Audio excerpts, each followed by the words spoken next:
안녕하세요. 오늘 도덕경 34장, 이 성대장을 함께 아주 깊이 살펴보겠습니다. 대단은 범해하여 기가 좌우라. 이게 첫 구절인데요.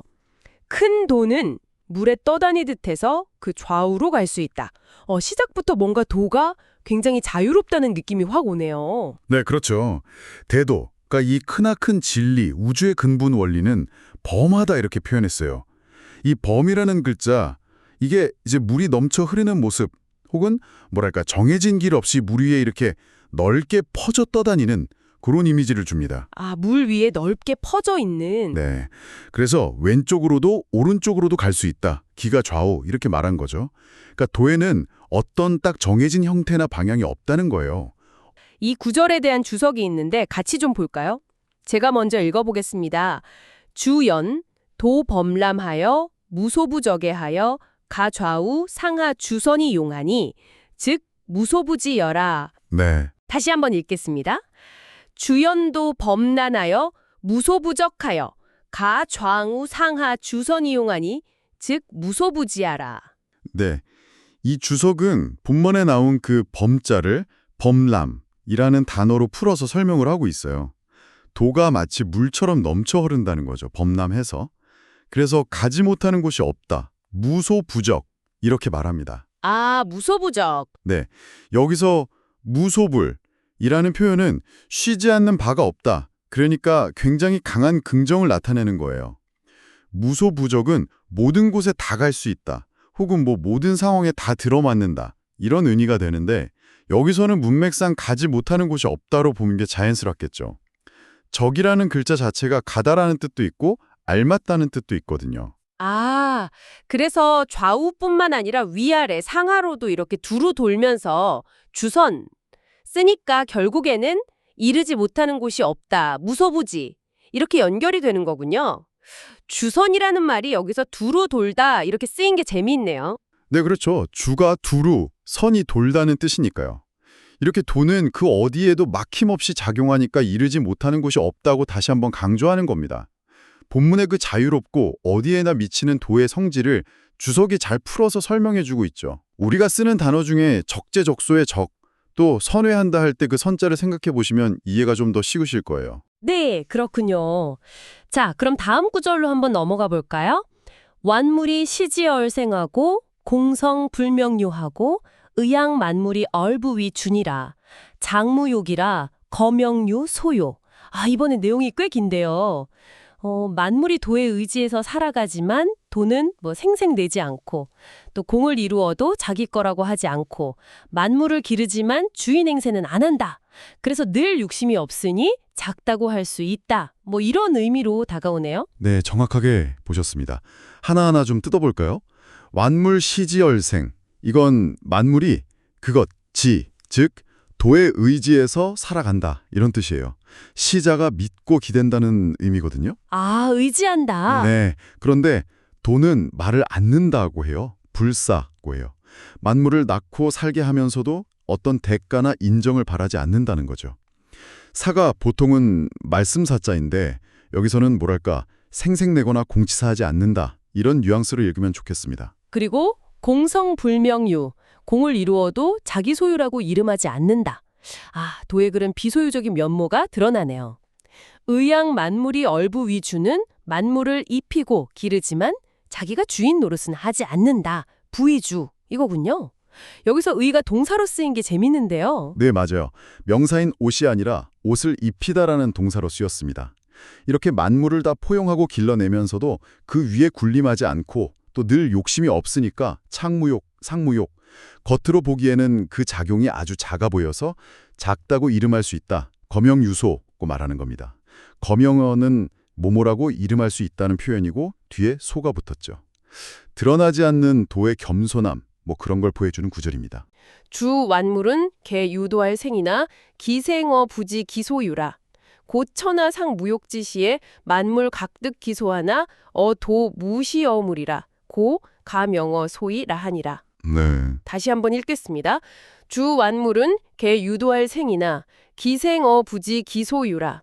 고천하상 무욕지시에 만물 각득 기소하나 도 무시어물이라. 고 가명어 소이라 하니라. 자, 이 주석은 왜 도를 작다, 쇼라고 할 수 있는지 좀 더 설명을 해주는 건데요.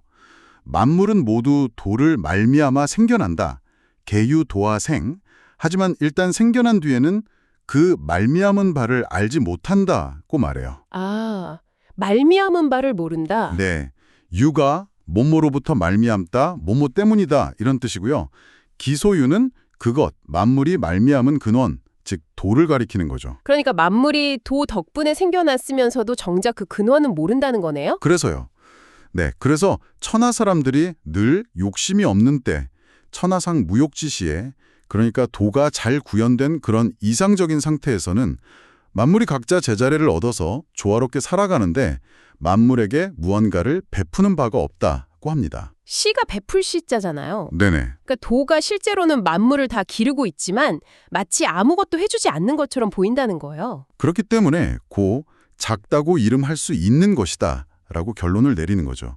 마지막에 의는 어떤 단정적인 어조를 나타내는 어조사고요. 도의 그 드러나지 않는 작용, 즉 무의의 측면을 강조한다고 볼 수 있습니다.